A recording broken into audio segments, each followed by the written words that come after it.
الحمد لله رب العالمين والصلاة والسلام على أشرف الأنبياء والمرسلين أما بعد فأعوذ بالله من الشيطان الرجيم من همزه ونفخه ونفثه بسم الله الرحمن الرحيم رب اشرح لي صدري ويسر لي أمري واحلل عقدة من لساني يفقه قولي اللهم انفعنا بما علمتنا وعلمنا ما ينفعنا وزدنا علما فبشر عباد الذين يستمعون القول فيتبعون أحسنه أولئك الذين هداهم الله وأولئك هم أولو الألباب أعوذ بالله من الشيطان الرجيم بسم الله الرحمن الرحيم فما آمن لموسى إلا ذرية من قومه على خوف من فرعون وملئهم أن يفتنهم وإن فرعون لعال في الأرض وإنه لمن المسرفين فما آمن لموسى إلا ذرية من قومه بس نہیں ایمان لائے موسیٰ علیہ السلام کے لیے مگر کچھ لوگ من قومه ان کی قوم سے اس کی قوم سے علی خوف من فرعون فرعون کے خوف کی وجہ سے وملئہم اور اس کے سرداروں کے خوف کی وجہ سے ان یفتنہم کہ کہیں وہ انہیں فتنے میں نہ ڈال دے کہیں وہ انہیں آزمائش میں نہ ڈال دے وَإِنَّ فِرْعَوْنَ لَعَالٍ فِي الْأَرْضِ اور بے شک فرعون البتہ بلند ہونے والا تھا تعلی کرنے والا تھا یعنی تکبر کرنے والا تھا فی الارض زمین میں وَإِنَّهُ لَمِنَ الْمُسْرِفِينَ اور بے شک وہ البتہ حد سے بڑھنے والوں میں سے تھا اسراف کرنے والوں میں سے تھا اللہ تعالیٰ نے پیچھے سیدنا موسیٰ علیہ السلام اور فرعون کا قصہ بیان کیا ہے اختصار کے ساتھ تو اللہ تعالیٰ تبصرہ فرماتے ہیں کہ حضرت موسیٰ علیہ السلام کے لیے نہیں ایمان لائے مگر ذریت کا لفظی مطلب ہوتا ہے اولاد یہاں مراد یعنی کچھ لوگ من قومی ہی اس کی قوم سے اس کی قوم سے کیا مراد ہے بعض مفسرین کہتے ہیں من قومی ہی ہا کی ضمیر لوٹ رہی ہے حضرت موسیٰ علیہ السلام کی طرف حضرت موسیٰ علیہ السلام کی قوم اور حضرت موسیٰ علیہ السلام کی قوم سے مراد بنی اسرائیل ہے دوسرے مفسرین کی رائے ہے وہ کہتے ہیں نہیں من قومی ہی موسیٰ علیہ السلام کی قوم وہ بنی اسرائیل بھی تھی اور وہ فرعون بھی تھے فرعون قبطی فرعونی جو تھے آل فرعون قبطی مراد ہے یہ بات زیادہ بہتر محسوس ہوتی ہے بعض مفسرین نے تو یہ کہا من قومی ہی آگے ضمیر لوٹی فرعون کی طرف رہی ہے کیونکہ آگے فرعون کا ذکر ہے علی خوف من فرعون فرعون کے خوف کی وجہ سے وملئہم اور اس کے سرداروں کے خوف کی وجہ سے کہیں وہ فرعون انہیں فتنے میں نہ ڈال دے فتنے سے مراد آزمائش یعنی وہ انہیں تشدد نہ کرے ان پر ظلم زیادتی نہ کرے ان پر ایمان لانے کی وجہ ان کے ایمان لانے کی وجہ سے صحیح بات یہی محسوس ہوتی ہے کہ یہاں فرعون کے لوگ مراد ہیں آل فرعون مراد ہیں ہم من قومی ہی سے حضرت موسیٰ کی قوم مراد لیں یا ہم قبطی مراد لیں اصل میں جو بنی اسرائیل تھے تو بنی اسرائیل تو پہلے ہی نجات دہندہ کے انتظار میں تھے تو بنی اسرائیل تو تقریباً سارے ہی ایمان لے آئے تھے اللہ ماشاء اللہ اگرچہ ایمان لانے کے بعد بھی ان میں کمیاں کوتاہیاں موجود تھیں لیکن جہاں تک معاملہ ہے آل فرعون کا وہ بھی حضرت موسیٰ علیہ السلام کی قوم تھے اس معنی میں حضرت موسیٰ علیہ السلام کی قوم تھے کہ نبی کی قوم میں ایک وہ قوم ہوتی ہے جو نبی کی دعوت کو مان لیتی ہے ایمان لے آتی ہے نبی پر جس کو امت اجابت کہتے ہیں اور ایک وہ قوم ہوتی ہے جو نبی پر ایمان نہیں لاتی جس کو امت دعوت کہتے ہیں زیادہ بہتر یہ محسوس ہوتا ہے اللہ بہتر جانتے ہیں کہ من قومی ہی سے آل فرعون مراد لیے جائیں کیونکہ فرعون کے ساتھیوں میں سے تھوڑے لوگ ایمان لائے تھے زیادہ لوگ ایمان نہیں لائے تھے جیسے فرعون کی بیوی حضرت آسیہ علیہ السلام ان کا ذکر ہے اور ان کی بڑی استقامت کی بات ہے کہ کس طرح انہوں نے فرعون کے گھر میں رہ کر اسلام قبول کیا اور بڑی آزمائشیں سہیں۔ اسی طرح آل فرعون میں سے ایک شخص تھا جس کو مؤمن آل فرعون کہتے ہیں، وہ آل فرعون میں مؤمن تھا۔ سورہ مؤمن یا اس کو سورہ غافر بھی کہتے ہیں 24ویں پارے میں، تو اس صورت کا نام ہی اس مومن شخص کے نام پر ہے، سورہ مؤمن۔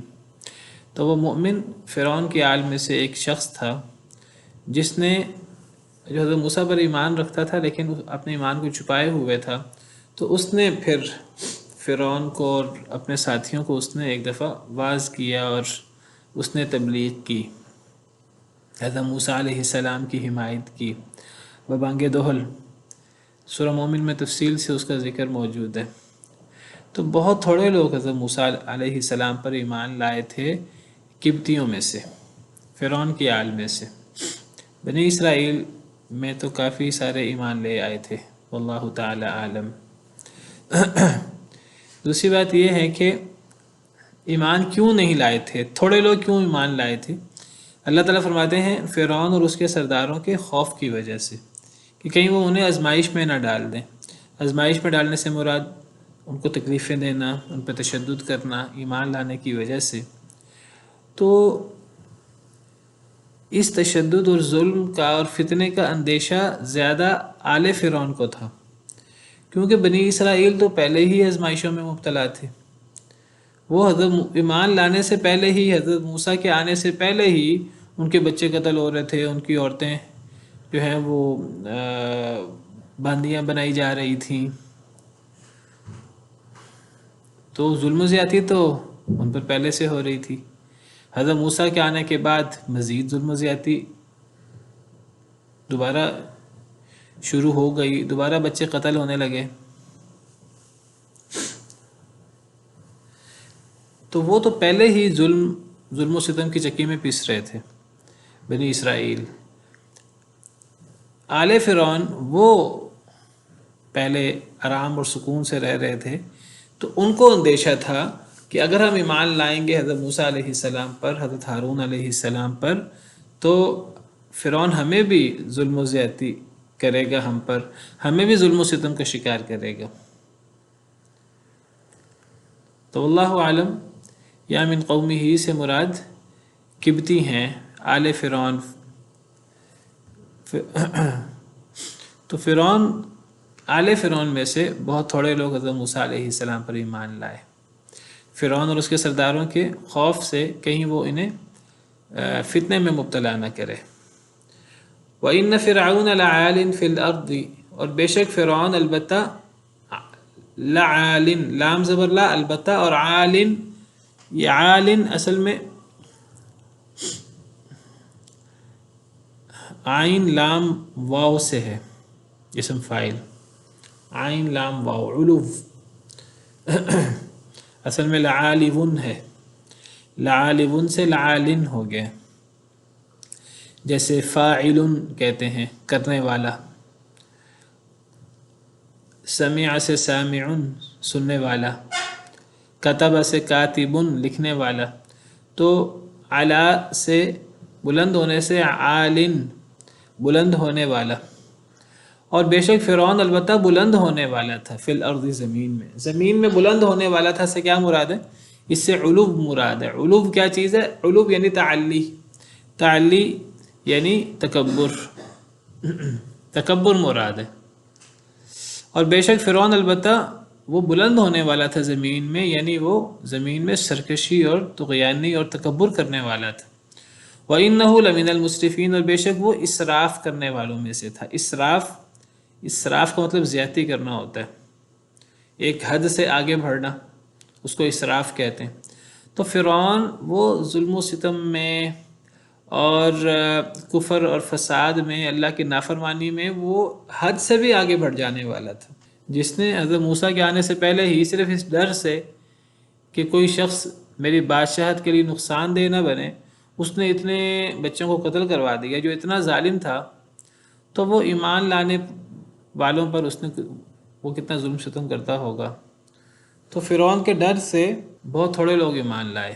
وقال موسیٰ یا قوم ان کنتم آمنتم باللہ فعلیہ توکلوا ان کنتم مسلمین، اور کہا موسیٰ علیہ السلام نے یا قومی اے میری قوم ان کنتم آمنتم باللہ اگر ہو تم ایمان لاتے اللہ پر، فعلیہ توکلوا تو اسی پر تم توکل کرو، ان کنتم مسلمین اگر تم مسلمان ہو۔ حضرت موسیٰ علیہ السلام نے اپنی قوم کو دعوت دی، یہ جو ایمان لانے والے تھے بنی اسرائیل کو بھی، اور یہ جو قبطیوں میں سے جو لوگ ایمان لائے تھے ان کو کہا کہ اے میری قوم اگر تم اللہ پر ایمان رکھتے ہو تو تمہیں اللہ پر توکل کرنا چاہیے۔ اللہ پر ایمان رکھنے کا تقاضا یہ ہے کہ اللہ پر توکل کیا جائے۔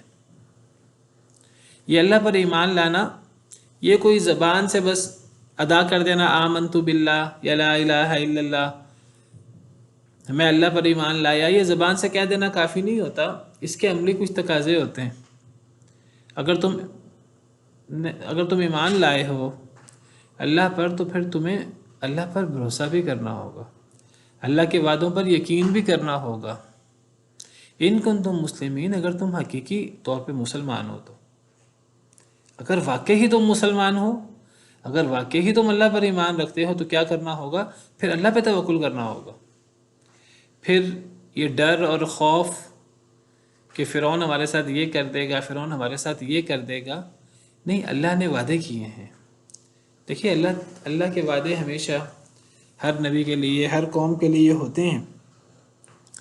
جس طرح اللہ تعالیٰ نے نبی صلی اللہ علیہ وسلم سے وعدے کیے کہ وَلَلْآخِرَةُ خَيْرٌ لَكَ مِنَ الْأُولَى، کہ یہ بعد والا وقت آپ کے لیے پہلے وقت سے بہتر ہوگا، آپ کو فتوحات ملیں گی، آپ کو غلبہ حاصل ہوگا۔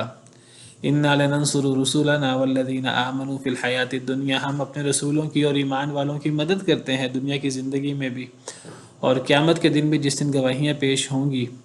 كَتَبَ اللَّهُ لَأَغْلِبَنَّ أَنَا وَرُسُولِي، اللہ نے یہ بات لکھ دی ہے کہ میں اور میرا رسول غالب آئیں گے۔ جس طرح اللہ تعالیٰ نے نبی کریم صلی اللہ علیہ وسلم سے وعدے کیے تھے، مسلمانوں سے وعدے کیے کہ اے مسلمانوں اگر تم صحیح طریقے سے دین پر عمل پیرا ہوگے تو تم غالب آ جاؤ گے دنیا میں، تو جس طرح اللہ نے نبی صلی اللہ علیہ وسلم سے وعدے کیے، ہماری امت سے وعدے کیے، اس طرح یہ وعدے اللہ کی طرف سے، اللہ کے نبی اللہ کی طرف سے وہ سناتے رہتے ہیں اپنی اپنی قوموں کو۔ تو حضرت موسیٰ علیہ السلام بھی اپنی قوم کو اللہ کے وعدوں کے بارے میں بتاتے رہتے تھے کہ اللہ کا وعدہ ہے کہ اللہ میری مدد کریں گے، اللہ کا وعدہ ہے جو مجھ پر ایمان لائے گا، جو اللہ پر ایمان لائے گا تو اللہ تعالیٰ اس کی مدد کریں گے۔ ٹھیک ہے فرعون ظالم ہے، فرعون اور اس کے سردار بہت ظالم ہیں، ان کے پاس اقتدار ہے، ان کے پاس طاقت ہے، مال و دولت ہے، لیکن آخرکار اللہ تمہاری مدد کریں گے۔ تو تمہیں اللہ پر توکل کرنا چاہیے، اللہ کے وعدوں پر تمہیں اعتماد کرنا چاہیے۔ اصل میں حضرت موسیٰ علیہ السلام کے آنے سے پہلے ہی فرعون بڑا ظلم کرتا تھا۔ حضرت موسیٰ کے آنے کے بعد اور حضرت موسیٰ کے نبوت کے دعوے کے بعد تو فرعون نے زیادہ ظلم کرنا شروع کر دیا۔ تو حضرت موسیٰ کی قوم نے حضرت موسیٰ سے شکوہ کیا، اللہ تعالیٰ نے قرآن کریم میں اس شکوے کا ذکر کیا ہے۔ اللہ فرماتے ہیں سورہ اعراف میں، یہ سورہ اعراف کی آیت نمبر 127 ہے، اللہ فرماتے ہیں کہ فرعون کی قوم کے سرداروں نے کہا فرعون سے أَتَذَرُ مُوسَى وَقَوْمَهُ لِيُفْسِدُوا فِي الْأَرْضِ وَيَذَرَكَ وَآلِهَتَكَ، اے فرعون کیا تو موسیٰ اور اس کی قوم کو زمین میں فساد کرنے دے گا اور تو انہیں یہ کرنے دے گا کہ وہ تجھے اور تیرے معبود کو چھوڑ دیں، تیرے معبودوں کو۔ قال، فرعون نے کہا سَنُقَتِّلُ أَبْنَاءَهُمْ، ہم قتل کریں گے ان کے بیٹوں کو، وَنَسْتَحْيِي نِسَاءَهُمْ، اور ہم چھوڑ دیں گے ان کی عورتوں کو، وَإِنَّا فَوْقَهُمْ قَاهِرُونَ، اور ہم ان کے اوپر غالب ہیں۔ جب حضرت موسیٰ علیہ السلام آئے اور حضرت موسیٰ علیہ السلام نے معجزات پیش کیے اور فرعون جو ہے وہ اس کو شکست ہوئی، وہ جو واقعہ ہوا تھا جادوگروں کا، اور تو فرعون کے سردار فرعون کو ورغلانے لگے، فرعون کو ابھارنے لگے کہ حضرت موسیٰ اور ان کی قوم کو تم چھوڑ دو کہ وہ زمین میں فساد کرتے رہیں۔ دیکھیے اب فساد فرعون کرتا تھا کہ بنی اسرائیل کرتے تھے؟ فساد تو فرعون کرتا تھا، لیکن ہمیشہ سے ظالم لوگوں کا یہ وتیرہ ہے، خود سب سے بڑے فسادی ہوتے ہیں لیکن دوسروں کو کہتے ہیں کہ یہ فساد کرنے والے ہیں۔ جیسے آج امریکہ بہادر جو ہے وہ سب کو سناتا ہے کہ جی تم دہشت گرد ہو، تم یہ ہو، تم وہ ہو، حالانکہ سب سے بڑا دہشت گرد، سب سے بڑا ظلم وہ لوگ کرتے ہیں۔ تو فرعون کے سرداروں نے فرعون سے کہا کہ اے فرعون کیا تو موسیٰ اور اس کی قوم کو زمین میں فساد کرنے دے گا، کہ وہ زمین میں فساد کریں، وہ تجھے بھی چھوڑ دیں اور تیرے معبودوں کو بھی چھوڑ دیں، نہ تجھے رب مانے نہ تیرے معبودوں کو رب مانے۔ فرعون خود بھی کہتا تھا میں رب ہوں، اور فرعون کے بھی معبود تھے اور بھی۔ تو فرعون نے کہا کہ ہم ان کے بیٹوں کو قتل کر دیں گے اور ان کی عورتوں کو زندہ چھوڑ دیں گے، ہم ان پر غلبہ رکھتے ہیں، ہم بڑے طاقتور ہیں، ہم ان کے بیٹوں کو قتل کریں گے۔ حضرت موسیٰ کے آنے سے پہلے بھی فرعون قتل کرتا تھا، حضرت موسیٰ کے آنے کے بعد دوبارہ فرعون نے بنی اسرائیل کے بچوں کو قتل کرنا شروع کر دیا۔ تو حضرت موسیٰ علیہ السلام نے جب دیکھا کہ فرعون ظلم و ستم پر آیا ہوا ہے اور شدید ظلم کر رہا ہے، تو حضرت موسیٰ علیہ السلام نے اپنے قوم سے کہا تھا قال موسیٰ لقومہ استعینوا باللہ واصبروا، حضرت موسیٰ علیہ السلام نے اپنے قوم سے کہا کہ اللہ سے مدد مانگو اور صبر کرو۔ ان الارض للہ یورثها من یشاء من عبادی، بے شک زمین اللہ کی ہے، یہ زمین فرعون کی نہیں ہے۔ فرعون اس ملک کا بادشاہ ہے، تو اس کا مطلب یہ نہیں کہ تمام ہر چیز فرعون کے ہاتھ میں ہے، نفع نقصان اس کے ہاتھ میں ہے، نہیں، زمین اللہ کی ہے۔ یورثها من یشاء من عبادی، وہ اپنے بندوں میں سے جسے چاہے اس زمین کا وارث بنا دے۔ فرعون اگر یہاں کا بادشاہ ہے تو ضروری نہیں فرعون ہمیشہ یہاں کا بادشاہ رہے، یہاں کی حکمرانی، یہاں کی خلافت ہمیں بھی مل سکتی ہے، کسی اور کو بھی مل سکتی ہے۔ زمین تو اللہ کی ہے، اللہ جس کو چاہے زمین کا وارث بنا دے۔ والعاقبۃ للمتقین، اور انجام تو متقین کے لیے ہوتا ہے۔ حضرت موسیٰ علیہ السلام نے اپنی قوم کو تسلی دی۔ اب آگے سے بنی اسرائیل کیا کہتے ہیں؟ وہ کہتے ہیں قالوا اوذینا من قبل ان تأتینا ومن بعد ما جئتنا، وہ کہنے لگے اے موسیٰ ہمیں اذیت دی گئی تیرے آنے سے پہلے بھی اور تیرے آنے کے بعد بھی۔ آپ کے آنے سے پہلے بھی ہمارے بچوں کو قتل کیا جاتا تھا۔ وہ اس لیے قتل کرتا تھا فرعون کہ اس نے سنا تھا کہ بنی اسرائیل میں کوئی بچہ پیدا ہوگا جو میری بادشاہت کے لیے خطرناک ثابت ہوگا۔ تو حضرت موسیٰ کے آنے سے پہلے بچے قتل ہوتے تھے، پھر یہ معاملہ موقوف ہو گیا تھا۔ اب حضرت موسیٰ کے آنے کے بعد دوبارہ فرعون نے بچوں کو قتل کرنا شروع کر دیا، ظلم و ستم کرنا شروع کر دیا۔ تو بنی اسرائیل کہنے لگے اے موسیٰ ہمیں تو آپ کے آنے سے پہلے بھی اذیت دی گئی اور آپ کے آنے کے بعد بھی۔ تو بڑا ظلم ہوا تھا ان پر، انہوں نے شکوہ کیا حضرت موسیٰ سے۔ تو حضرت موسیٰ نے انہیں دوبارہ تسلی دی۔ قال عسى ربكم، حضرت موسیٰ کہنے لگے شاید تمہارا رب ان يهلك عدوكم، کہ وہ تمہارے دشمن کو ہلاک کر دے، ويستخلفكم في الارض، اور وہ تمہیں زمین کا خلیفہ بنا دے، فينظر كيف تعملون، پھر اللہ دیکھے کہ تم کیا عمل کرتے ہو۔ حضرت موسیٰ کہنے لگے صبر کرو، شاید اللہ تمہارے دشمن کو ہلاک کر دے، شاید، یہاں شاید ہے۔ حضرت ابن عباس کہتے ہیں قرآن میں جہاں بھی لفظ عصا شاید کے معنی میں، وہ اصل میں یقینی ہے، یعنی مطلب یہ ہے کہ لازماً ایسا وقت آنے والا ہے کہ اللہ تمہارے دشمن کو ہلاک کر دیں گے۔ حضرت موسیٰ نے تسلی دی اپنے قوم کو، اللہ فرعون اور اس کی قوم کو ہلاک کر دیں گے اور اللہ تمہیں زمین کا خلیفہ بنائیں گے۔ اور پھر جس طرح فرعون کی آزمائش ہے تمہاری بھی آزمائش ہوگی کہ تم زمین کے حکمران بن کر تم بھی ظلم و زیادتی کرتے ہو کہ تم اپنے آپ میں رہتے ہو، پھر اللہ دیکھیں گے کہ تم کیا کرتے ہو۔ اور ایسا ہی ہوا جیسے حضرت موسیٰ علیہ السلام نے اپنے قوم کو وعدے دیے تھے۔ آخرکار پھر یہ بنی اسرائیل جو ہیں بڑا انہوں نے عروج دیکھا ہے۔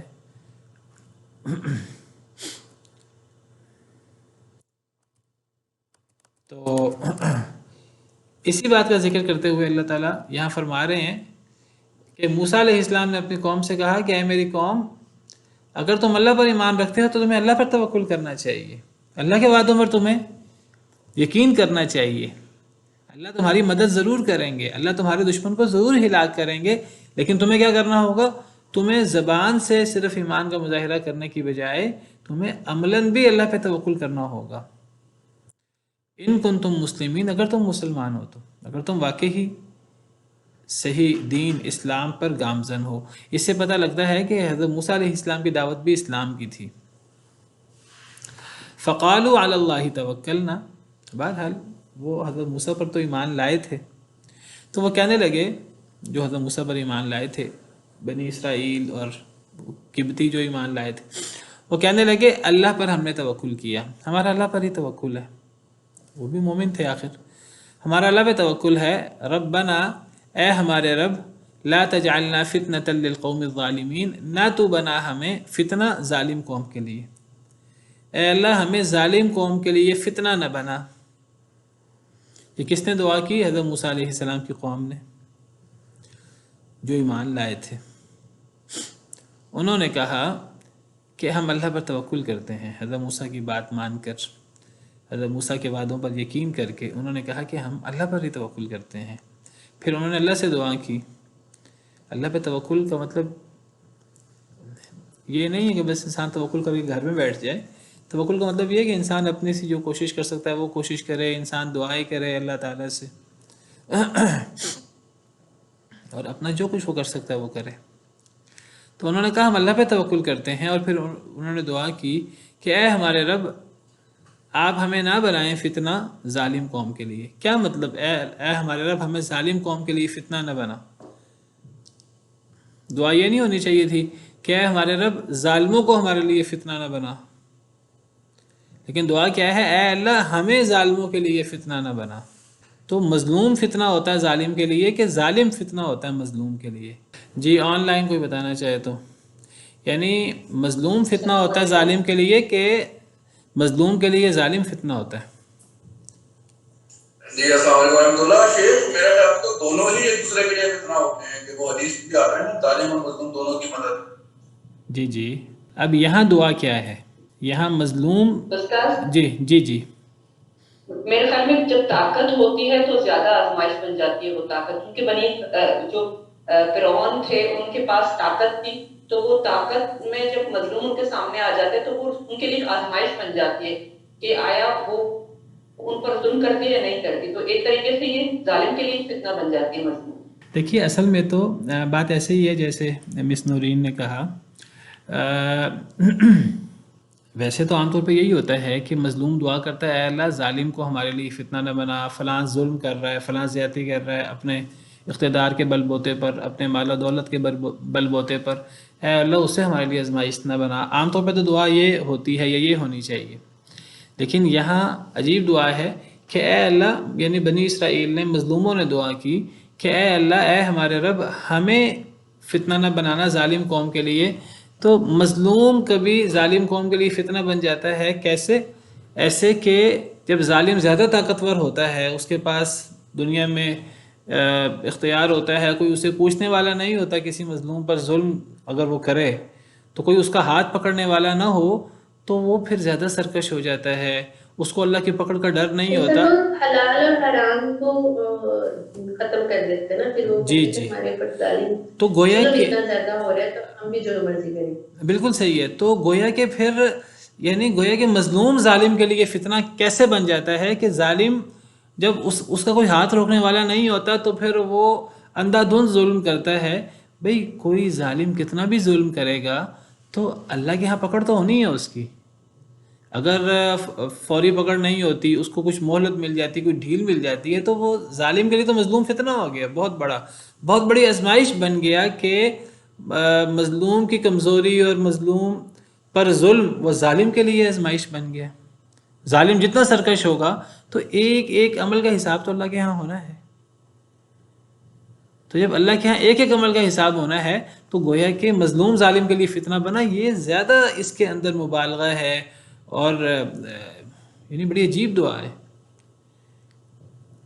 بیسیکلی اس کا مطلب یہ ہے کہ جتنا ٹائم وہ اس پہ آزمائش ہے وہ ہوگی، جتنا اس کو کم کریں گے ان کو، تو اس کی آزمائش اس بندے کی بھی چلتی ہے، یعنی جتنا ہم کمزور رہیں گے تو ظالم ہم پہ ظلم کرتے رہیں گے تو ہم ظالموں کے لیے فتنہ رہیں گے۔ اے اللہ ہمیں اتنی قوت دے دے، ہمیں اتنی طاقت دے دے کہ ہم ظالموں کا ترنے والا نہ رہیں، کہ ظالم ہم پہ ظلم کر کے وہ آپ کے عذاب کا کریں گے تو آزمائش چلتی رہے گی، ان کی آزمائش چلتی رہے گی، ان کے گناہوں میں اضافہ ہوتا رہے گا۔ اے اللہ ہمیں اتنی طاقت دے دے کہ وہ ظالم ہم پہ ظلم نہ کر سکیں، جب ہم پہ ظلم نہیں کریں گے تو ہم ان کے لیے فتنہ نہیں ہوں گے، اگر وہ ہم پہ ظلم کرتے رہیں گے تو ہم ان کے لیے فتنہ بنے رہیں گے، ہم ان کے لیے تختہ مشق بنے رہیں گے۔ تو یہ یعنی یہ بڑی فصاحت و بلاغت کی دعا ہے، یہ بڑی گہرائی، یہ ایسی بات ہے جیسے کہ آپ دیکھیے کہ اللہ تعالیٰ فرماتے ہیں، آپ کو پتہ ہے کہ قریش مکہ جو ہیں وہ لڑکیوں کو، بچیوں کو زندہ درگور کر دیتے تھے، تو اللہ تعالیٰ نے یہ نہیں فرمایا کہ ہم قیامت کے دن جو جن بدبختوں نے زندہ درگور کیا ہم ان سے سوال کریں گے، اللہ نے فرمایا کہ جن کو زندہ درگور کیا گیا ہم ان سے سوال کریں گے.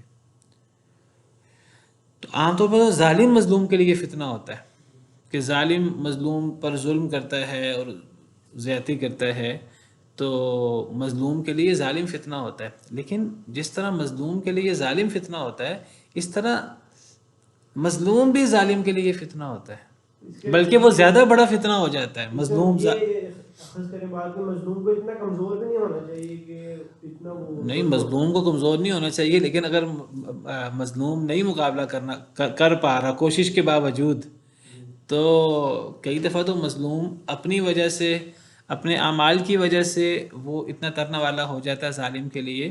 کئی دفعہ وہ ظالم اتنا سرکش ہوتا ہے کہ وہ مظلوم پر ظلم کرتا رہتا ہے. تو بہرحال اس دعا کے اندر یہ بھی شامل ہے کہ اے اللہ ہم ظالموں کے ظلم کا شکار نہ ہوں اور ہم ظالموں کے لیے فتنہ نہ بنیں. اور اس دعا کے اندر یہ بھی شامل ہے کہ اے اللہ ہمیں طاقت دے دے تاکہ ہم ظالموں کے لیے فتنہ نہ بنیں، ہمیں قوت دے دے. تو بہرحال بڑی مبالغہ والی فصاحت و بلاغت ہے اس دعا کے اندر، بڑا زور ہے.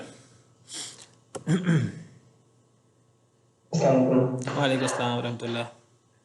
اچھا، میں نے مجھے یاد آ رہا ہے کہ میں نے ایک دفعہ سنا تھا کسی سے اسی دعا کے بارے میں کہ اس دعا میں وہ بتا رہے تھے، اور مجھے یاد ہے میں نے کہاں سنا تھا، تو یہ کہتے ہیں کہ ایسا کوئی مطلب مسلم فار ایگزامپل اگر نان مسلم کے پاس رہتے ہیں اور نان مسلم یہاں پہ ظالم ہے اور مسلم مظلوم ہے، تو یہاں پہ یہ دعا مانگی جا رہی ہے کہ مسلم کوئی ایسے ایکشنز نہ کریں کہ جن کی وجہ سے نان مسلم کو ریزن مل جائے کہ وہ ان پر مزید ظلم کریں. اصل میں یہ بات تب ہوگی گوہر صاحب، یہ بات تب ہوگی جب ہم کہیں کہ ظالم جو بھی ظلم کر رہا ہے نا وہ بڑے عدل و انصاف کے ساتھ ظلم کر رہا ہے.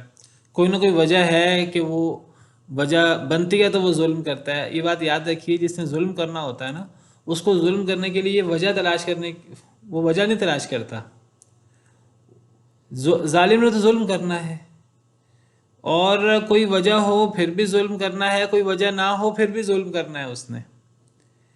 تو یہ تو بات تب ہے کہ ہم کہیں کہ اس دعا کا مطلب ہے کہ اے اللہ ہم سے کوئی ایسا قصور سرزد نہ ہو کہ جس قصور کی وجہ سے ظالم ہم پہ ظلم کرے. تو یعنی گویا کہ ظالم ہمیشہ مظلوم پر کسی قصور کی وجہ سے ہی ظلم کرتا ہے، ظالم تو بلا وجہ بھی ظلم کرتا ہے.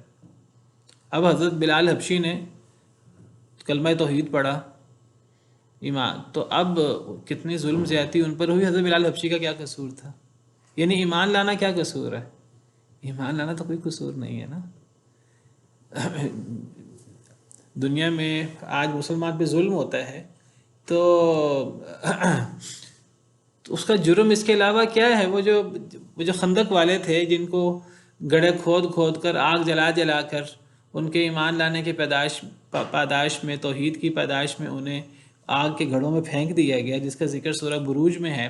اللہ فرماتے ہیں ان کا کیا قصور تھا؟ وَمَا نَقَمُوا مِنْهُمْ إِلَّا أَن يُؤْمِنُوا بِاللَّهِ الْعَزِيزِ الْحَمِيدِ. انہوں نے ان سے کس بات کا انتقام لیا؟ اس بات کا انتقام لیا کہ وہ اللہ رب العالمین پر ایمان لائے تھے. ان کا کیا قصور تھا؟ اور حضرت موسیٰ علیہ السلام کے بارے میں نے ابھی آل فرعون کے مومن کا ذکر کیا تھا، تو آل فرعون کے مومن نے یہی بات کی. آل فرعون کا مومن کہنے لگا کہ حضرت موسیٰ کہ تم اتنے مخالف کیوں ہو گئے ہو؟ حضرت موسیٰ کا قصور ذرا بتاؤ. اپنی قوم سے کہنے لگا، وہ قبطی تھا، وہ فرعون کے آل میں سے تھا لیکن مسلمان ہو گیا تھا، اپنے ایمان کو چھپائے ہوئے تھا.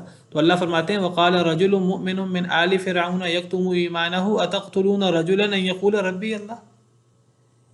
اس نیک آدمی نے کہا، رجل مومن نے کہا جو فرعون کے آل میں سے تھا، اپنا ایمان چھپائے ہوئے تھا، جب اس نے دیکھا کہ حضرت موسیٰ کے قتل کی سازشیں ہو رہی ہیں اور حضرت موسیٰ کو یہ جو ہیں وہ مار ڈالنا چاہتے ہیں، تو کہنے لگا اتقتلون رجلا یقول ربی اللہ، ایک آدمی کو اس لیے قتل کر دو کہ وہ کہتا ہے میرا رب اللہ ہے. یہ کیا قصور ہے؟ یہ تو کوئی قصور نہیں ہوتا.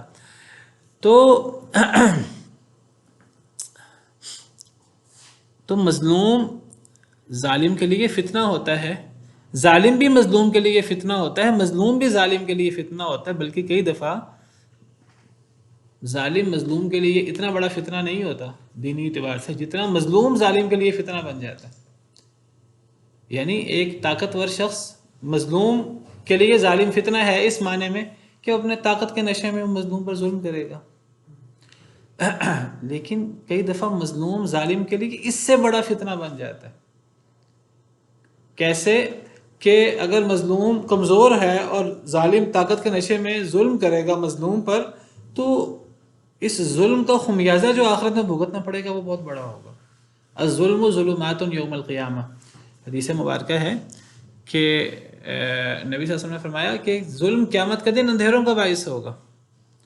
اور اللہ تعالیٰ فرماتے ہیں حدیث قدسی میں، یا عبادی انی حرمت الظلم علی نفسی، اے لوگوں میں نے اپنے آپ پر، یعنی اللہ فرماتے ہیں اے میرے بندو میں اللہ رب العالمین ہوں، مجھے کوئی روک ٹوک نہیں سکتا.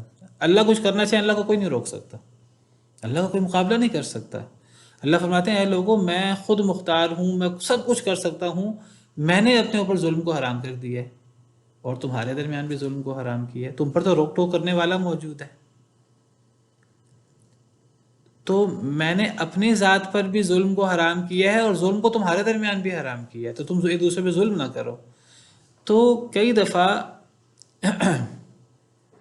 یعنی مظلوم ظالم کے لیے بڑا فتنہ بن جاتا ہے کہ ظالم مظلوم کی وجہ سے جب ظلم کرتا ہے مظلوم پر تو وہ اللہ کی جتنی ناراضگی کا شکار ہوتا ہے اور اللہ کے جتنے غضب کا شکار ہوتا ہے، تو اس کا خمیازہ تو اسے ایک ایک عمل کا دینا ہے. وَنَجِّنَا بِرَحْمَتِكَ مِنَ الْقَوْمِ الْكَافِرِينَ، اور نجات دیں ہمیں، یہ دعا جاری ہے، ربنا لا تجعلنا فتنة للقوم الظالمین، اے اللہ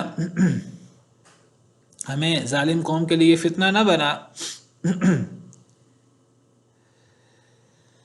وَنَجِّنَا بِرَحْمَتِكَ مِنَ الْقَوْمِ اچھا یہ مظلوم کے فتنہ بننے سے ایک تو مراد جیسے میں نے کہا کہ مظلوم جب مظلوم ہوں گے، کمزور ہوں گے، تو ظالم ظلم کرے گا اور ظلم کر کے اللہ کے غضب کا شکار ہوگا، تو گویا کہ مظلوم اس کے لیے فتنہ بن جائے گا.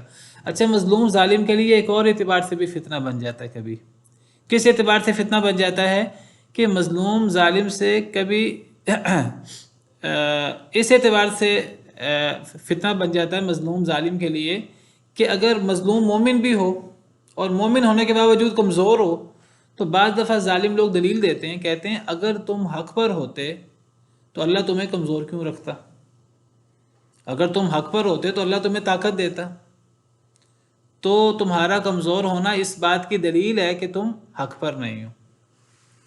مظلوم اس اعتبار سے بھی ظالم کے لیے فتنہ بن جاتا ہے اگر مظلوم مومن ہو. تو اگر مظلوم ایمان والا ہو اور وہ کمزور ہو تو وہ اس اعتبار سے بھی ظالم کے لیے فتنہ بن جاتا ہے. جیسے اگر آج کوئی مسلمانوں سے کہے، اور کئی دفعہ ہم یہ بات سنتے ہیں کہ جی اگر مسلمان اتنے ہی اللہ کے قریب ہیں اور اتنے ہی وہ اللہ کے پسندیدہ ہیں تو پھر آج دنیا میں مسلمان غالب کیوں نہیں ہیں؟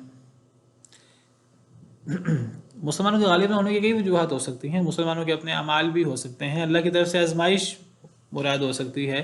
اللہ تعالیٰ بعض دفعہ ظالموں کو ان کے ظلم کے باوجود، جیسے ہم نے پچھلے لیکچر میں پڑھا تھا، اللہ ان کو بہت مال و دولت دے دیتے ہیں کیونکہ اللہ کے نزدیک دنیا کی پرواہ نہیں ہے.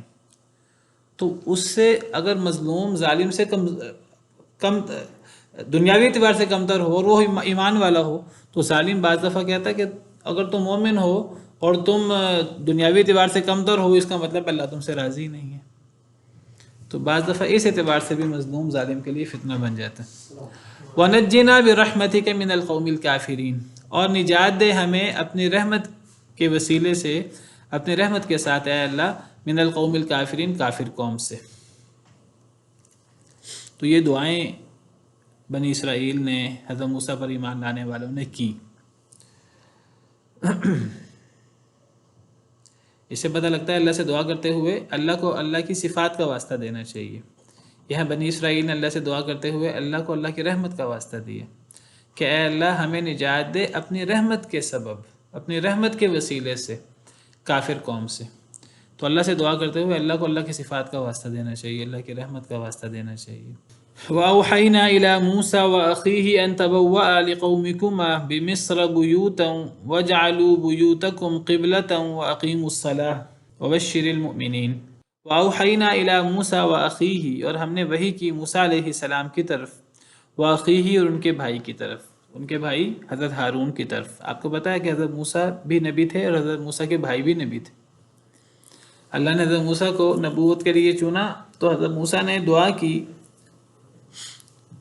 وہ پہلی وحی جب اللہ نے حضرت موسیٰ علیہ السلام کو کی کہ میں نے آپ کو نبی بنایا ہے، نبوت کے لیے چن لیا ہے، آپ فرعون کے پاس جائیں اور جا کر اسے دعوت دیں، تو حضرت موسیٰ علیہ السلام نے اللہ سے دعا کی کہ اے اللہ تعالیٰ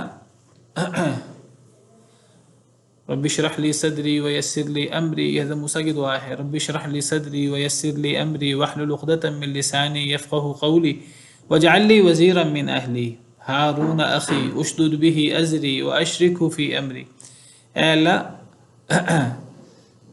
ہارون میرے بھائی کو میرے معاملے میں شریک کر دے، میرے خاندان میں سے میرا ایک مددگار بنا دے میرے بھائی ہارون کو، اور اسے میرے معاملے میں میرا شریک کر دے، یعنی میرے معاملے میں یعنی نبوت میں میرا شریک کر دے، وہ بھی نبی ہو. تو حضرت موسیٰ کی دعا قبول کرتے ہوئے اللہ تعالیٰ نے حضرت ہارون کو بھی نبی بنا دیے. اتنا بڑا احسان کسی بھائی کا کسی بھائی پر کیا ہو سکتا ہے کہ ایک بھائی کی دعا کی وجہ سے دوسرے بھائی کو اللہ تعالیٰ نبوت جیسی وہبی نعمت سے سرفراز کر دے. تو بہرحال حضرت موسیٰ علیہ السلام کی دعا کی وجہ سے ان کے بھائی بھی نبی بن گئے. تو اللہ فرماتے ہیں کہ ہم نے موسیٰ کو بھی وحی کی اور ان کے بھائی کو بھی وحی کی، حضرت ہارون کو بھی. ان تبوأ لقومکما بمصر بیوتا، کہ پکڑو اپنی قوم کے لیے مصر میں گھر. مصر شہر میں اپنی قوم کے لیے گھر پکڑو. کیا مطلب؟ اپنی قوم کے لیے گھر ہونے چاہیے، تمہارے لوگوں کے لیے ایسی جگہ ہونی چاہیے جہاں تم چھپ سکو فرعون اور فرعون کے ظلم و ستم سے. مصر شہر میں ایسی جگہ بناؤ، ایسی جگہ اختیار کرو جہاں تم رہ سکو، بنی اسرائیل رہ سکیں، سر چھپا سکیں اور وہاں وہ ظالم کے ظلم سے بچ سکیں. وَجَعْلُوا بُيُوتَكُمْ قِبْلَةً، اور بنا لو اپنے گھروں کو قبلہ، اپنے ہی گھروں کو قبلہ بنا لو. اپنے گھروں کو قبلہ بنا لو سے کیا مراد ہے کہ اگر کبھی مشکل ہو تو گھروں میں نماز پڑھ لیا کرو. کوئی خوف وغیرہ ہو فرعون کا اور فرعون کے سرداروں کا اور ان کی ظلم زیادتی کا کہ وہ تمہیں نماز پڑھتا دیکھیں اور تمہیں سزا نہ دیں، تو گھروں میں نماز پڑھ لو.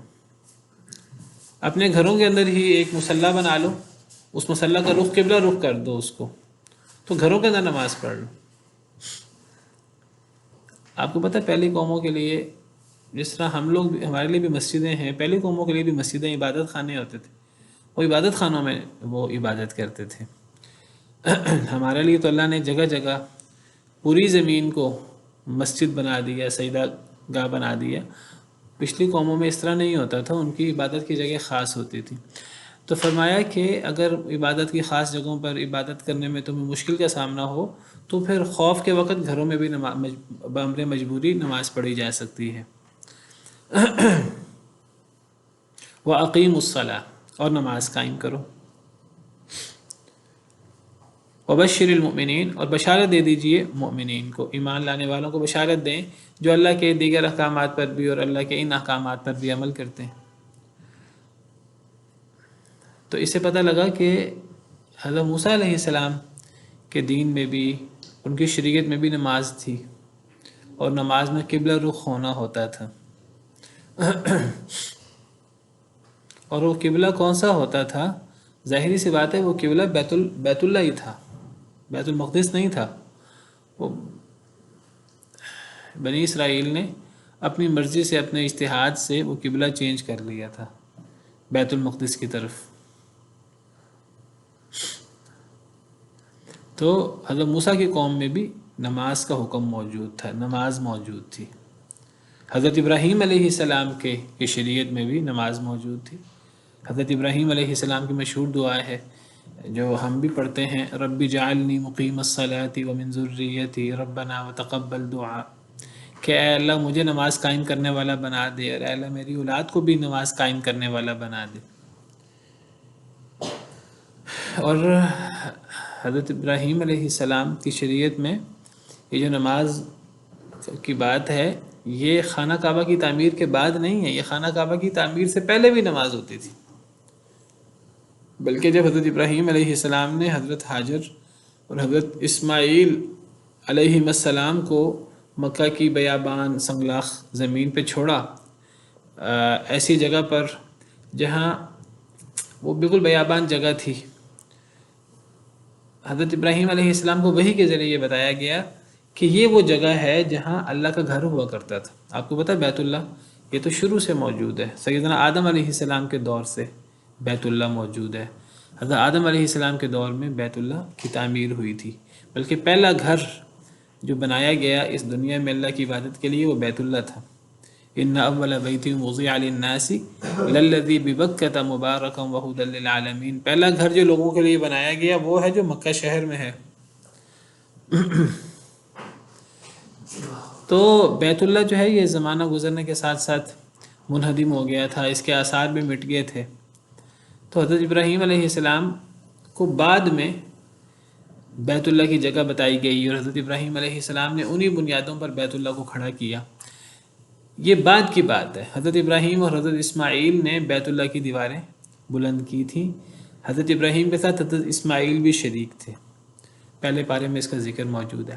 لیکن جب حضرت اسماعیل پیدا ہوئے تھے تو حضرت ابراہیم علیہ السلام حضرت حاجر کو اور حضرت اسماعیل دونوں کو بیت اللہ کے قریب چھوڑ آئے تھے، ابھی وہاں بیت اللہ تھا نہیں، وہاں کچھ بھی نہیں تھا، ابھی وہاں بیت اللہ کے آثار بھی نہیں تھے۔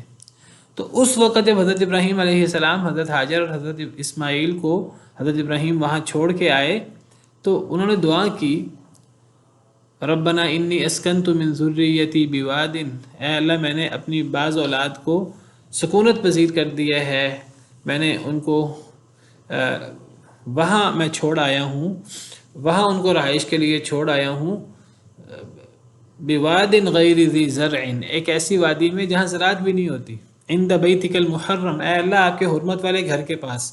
حضرت ابراہیم کو پتہ تھا کہ یہاں قریب قریب کہیں اللہ کا گھر ہوتا تھا، تو آپ کے حرمت والے گھر کے پاس میں اپنی بعض اولاد کو چھوڑ کے آیا ہوں کہ وہ وہاں رہیں، کیوں؟ ربنا لیقیموا الصلاۃ، اے اللہ اس لیے تاکہ وہ نماز قائم کریں۔ تو نماز قائم کرنے کا حکم حضرت ابراہیم کی شریعت میں بھی، حضرت موسیٰ کی، ہر نبی کی شریعت میں تھا نماز زکوٰۃ کا حکم۔ وقال موسیٰ ربنا انک آتیت فرعون وملأه زینة واموالا فی الحیاة الدنیا ربنا لیضلوا عن سبیلک۔ حضرت موسیٰ علیہ السلام نے کہا کہ اے ہمارے رب، بے شک آپ نے دیا ہے فرعون اور اس کے سرداروں کو زینتاً، زیب و زینت، نہیں حضرت موسیٰ حضرت ہارون کے گھروں کی بات نہیں ہو رہی، قوم کے گھروں کی بات ہو رہی ہے کہ اپنے اپنے گھر کو، اپنے اپنے گھر پکڑو اور اپنے اپنے گھروں کو قبلہ بنا لو، گھروں میں نماز پڑھ لو، خوف کے وقت، مجبوری کے وقت، واللہ عالم۔ حضرت موسیٰ علیہ السلام نے دعا کی، اے ہمارے رب، بے شک آپ نے دیا ہے فرعون کو اور اس کے سرداروں کو زینتاً، زیب و زینت، و اموالاً اور مال و دولت، فی الحیات الدنیا، دنیا کی زندگی میں، ربنا لیضلوا عن سبیلک، اے ہمارے رب تاکہ وہ گمراہ کر دیں تیرے راستے سے۔ یعنی حضرت موسیٰ کہنے لگے اے اللہ آپ نے تو فرعون اور اس کے سرداروں کو دنیا میں زینت بھی دی ہے، زیب و زینت، وہ دنیا میں بڑی نعمتیں حاصل کرتے ہیں اور اچھے لباس پہنتے ہیں، اچھی عمارتیں بناتے ہیں، اچھی سواریاں اور مال و دولت بھی، اس لیے دیا ہے کہ وہ آپ کے رستے سے لوگوں کو گمراہ کریں۔ حضرت موسیٰ علیہ السلام نے دعا کی اللہ تعالیٰ سے، اے ہمارے رب، بے شک آپ نے فرعون اور اس کے سرداروں کو دنیاوی زیب و زینت، دنیاوی مال و دولت دیا ہے، اے ہمارے رب تاکہ وہ آپ کے رستے سے لوگوں کو گمراہ کریں۔ یا تو اس کا مطلب یہ ہو سکتا ہے کہ اے اللہ آپ نے تو انہیں مال و دولت دیا تھا، آپ نے تو انہیں زیب و زینت دی تھی تاکہ یہ آپ پر ایمان لائیں اور آپ کے انعامات کا شکریہ ادا کریں، لیکن اے اللہ نتیجہ یہ نہیں ہوا، نتیجہ یہ ہوا کہ ان کو کرنا یہ چاہیے تھا کہ یہ شکریہ ادا کرتے، لیکن انہوں نے شکریہ ادا نہیں کیا، بلکہ الٹا نتیجہ یہ ہوا مال و دولت کا کہ انہوں نے آپ کے رستے سے لوگوں کو گمراہ کرنا شروع کر دیا۔ گویا کہ یہ نتیجے کے اعتبار سے حضرت موسیٰ علیہ السلام اپنی قوم کا اور فرعون اور اس کے آل کا شکوہ کر رہے ہیں کہ اے اللہ آپ نے تو انہیں زیب و زینت اور مال و دولت دیا تھا تاکہ یہ شکر کریں اور آپ پر ایمان لائیں، لیکن انہوں نے کیا کیا؟ انہوں نے ناشکری کر کے بجائے اس کے کہ یہ آپ کے دین پر ایمان لاتے، یہ آپ کے دین پر ایمان بھی نہیں لائے، اور انہوں نے آپ کے دین سے لوگوں کو باقاعدہ گمراہ کرنا شروع کر دیا۔ اور گمراہ کیوں کیا؟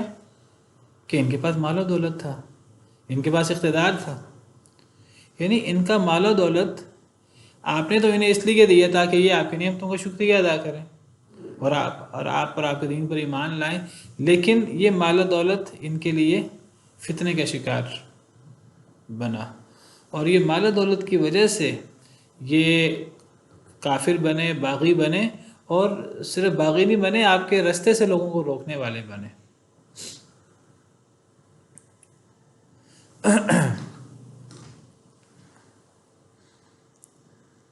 اصل میں اللہ تعالیٰ تو انسان پر نعمت اس لیے کرتے ہیں کہ انسان اللہ کی نعمتوں کا شکریہ ادا کر کے ایمان لے آئے اللہ پر اور اللہ کا شکر گزار بن جائے، لیکن یہ مال و دولت، یہ زیب و زینت دنیا کی، یہ بندے کے لیے آزمائش بن جاتی ہے زیادہ تر، اور انسان وہ اس کی وجہ سے سرکش ہو جاتا ہے۔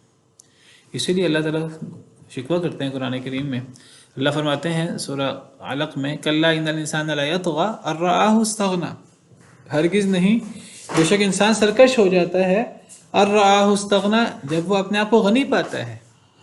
یعنی اللہ فرماتے ہیں کہ جب ایک بندہ اپنے آپ کو غنی پائے اور اللہ نے اس کو مستغنی کر دیا ہے، اللہ نے اسے مال و دولت دے دیا ہے، تو اب اس کا کام یہ تھا اللہ کا شکر ادا کرتا، تو اللہ کا شکر ادا کرنے کی بجائے وہ سرکش ہو جاتا ہے۔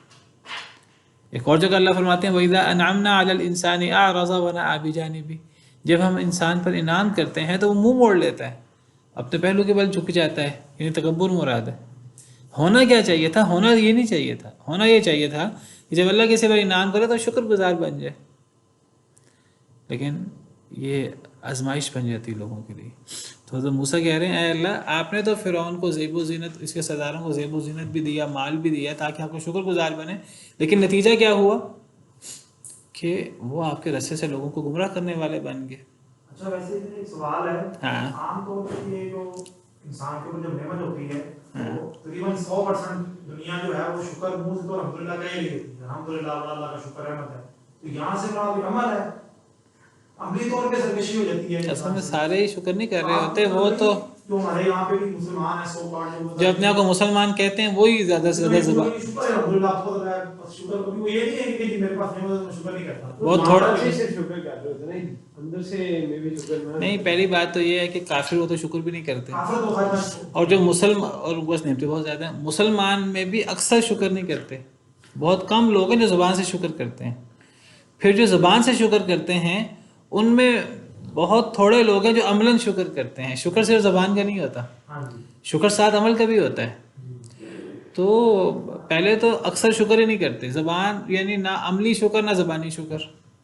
پھر جو زبانی شکر کرتے ہیں ان کا بھی صرف زبان کا شکر ہے، یہ ایسے جیسے ہم میں سے بہت سارے لوگ جو نبی صلی اللہ علیہ وسلم سے اللہ سے محبت کے دعوے کرتے ہیں، عمل کچھ نہیں ہے۔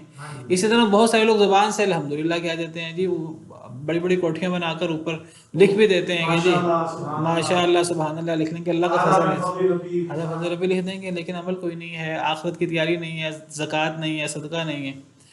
بہت تھوڑے لوگ ہیں جو عملی شکر کرتے ہیں۔ تو زیادہ تر لوگ مال کے فتنے میں مبتلا ہو جاتے ہیں، اور یہ کیوں مبتلا ہو جاتے ہیں؟ یہ اللہ رب العالمین کے نظام میں خلل نہیں ہے۔ ہم یہ نہیں کہیں گے اللہ نے تو مال دیا تھا تاکہ وہ شکر کریں، تو وہ لوگ شکر کے بجائے کچھ اور بن گئے، تو یہ تو اللہ کی خلاف ورزی انہوں نے کی۔ آپ کو پتہ ہے اللہ تعالیٰ نے اختیار دیا ہے، اللہ نے چھوٹ دی ہے، تو وہ اللہ کی دی ہوئی چھوٹ ہے۔ اللہ اختیار نہ دیتے تو کوئی بندہ ناشکری نہ کر سکتا، لیکن اللہ نے اختیار دیا ہے، اس اختیار کا لوگ ناجائز استعمال کرتے ہیں، اور زیادہ لوگ اس اختیار کا ناجائز استعمال کرتے ہیں۔ اب حضرت موسیٰ علیہ السلام نے فرعون کو اور اس کے سرداروں کو ذکر کیا، اے اللہ آپ نے تو اتنا انعام کیا تھا، لیکن بجائے اس کے کہ یہ شکر گزار بنتے، یہ تو آپ کے رستے سے روکنے والے بن گئے۔ اب اے اللہ کیا کر، ربنا اے ہمارے رب، اطمس علی اموالہم، اے اللہ تباہ کر دے ان کے مالوں کو، ان کے مالوں پر تباہی ڈال دے، وشدد علی قلوبہم، اور سخت کر دے ان کے دلوں کو، سخت کر دے ان کے دلوں کو۔ کیا مطلب؟ دل جب سخت ہوگا تو کیا ہوگا؟ یعنی دل پہ مہر لگ جائے، اے اللہ اتنا لمبا عرصہ ہو چکا ہے اور یہ ایمان نہیں لا رہے، اتنی انہوں نے نشانیاں دیکھ لی ہیں، اتنی نشانیوں کے بعد بھی اگر یہ ایمان نہیں لا رہے تو اے اللہ پھر ان کے دلوں پر مہر ہی لگا دے، پھر ان کے دلوں کو سختی کر دے. فلا یؤمنوا، بس یہ نہ ایمان لائیں، حتی یروا العذاب العلیم، حتیٰ کہ دردناک عذاب کو دیکھ لیں. اے اللہ اب تو یہ ایمان بھی نہ لائیں، دردناک عذاب کو دیکھ لیں. یہاں سے ایک سوال بڑا پیدا ہوتا ہے، کئی لوگ سوال کرتے ہیں، وقت میں ختم ہو گیا، اس کو کل انشاءاللہ میں ذکر کروں گا. لوگ سوال یہ کرتے ہیں کہ حضرت موسیٰ علیہ السلام، نبی تو اپنی قوم کے لیے دعا کرتے ہیں، حضرت موسیٰ علیہ السلام نے اپنے قوم کے لیے بد دعا کیوں کی کہ اے اللہ اب یہ ایمان بھی نہ لائیں حتیٰ کہ عذاب کو دیکھ لیں. تو کل انشاءاللہ اس مسئلے کو ڈسکس کریں گے، اور اگلی آیت بھی اسی سے متعلق ہے، تو اس موضوع کو آگے بڑھائیں گے بشرط زندگی. سبحان ربک رب العزت عما یصفون وسلام علی المرسلین والحمد للہ رب العالمین.